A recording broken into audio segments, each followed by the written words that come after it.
in Sheffield, levels which are blamed for around 500 deaths there every year. The scheme would see the city centre being turned into a clean air zone, although councillors say they want to avoid charging ordinary motorists for driving into the centre.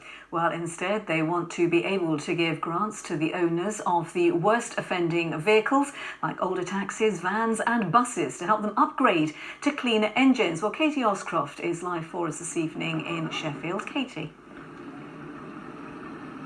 Gaynor, I'm in one of the top 10 most polluted spots in Britain. I'm outside Sheffield train station. Thousands of people come and go from here every day, as do buses, taxis and other vehicles. And I'm joined by Rohit Chakraborty, who's part of a team of researchers at Sheffield University monitoring pollution levels.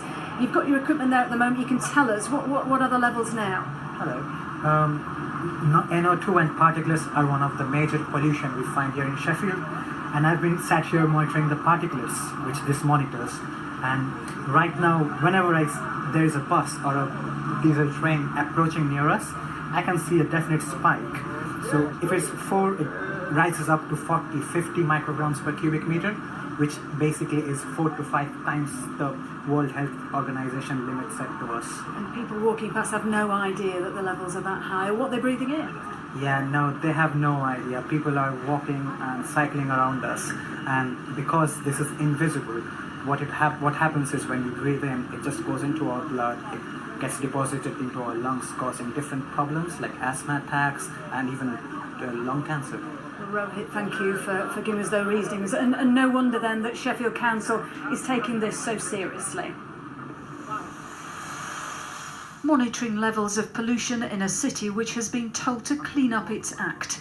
Sheffield University researchers tour the streets in this electric van which measures harmful emissions. Whilst our cameras were filming, levels of nitrogen dioxide rose to an illegal level. If we see those sorts of levels continue and average over a year, then that would then move into the realms of not being legal, yes. Over Sheffield, there are readings that are starting to cause for concern. Pollution hotspots include the Ring Road, and most at risk are often small children. At the level the baby is breathing, which is directly at the same height of a car exhaust fumes pipe, and they would be breathing it directly.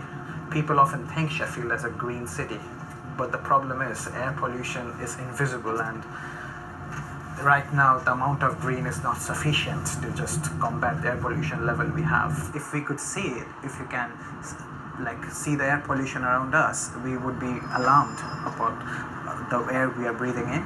Along with other cities, including Leeds, Sheffield Council has been told to improve air quality, and this is why.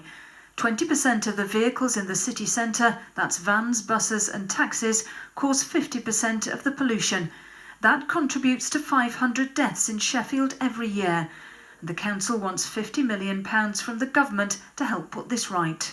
But if Sheffield fails to meet its targets, the government could impose charges to drive into the city. Nobody should be charged if we get it right. I mean, it's not a money-making scheme and it's not a congestion charge. It is about clean air. So if we can address that problem, then nobody should be charged at all. The council wants to be able to give grants so buses, vans and taxis can upgrade to clean engines. It's very expensive for us, but the cabs are very expensive, costing £60,000, and we can't afford it. The way work is, there's no work at all.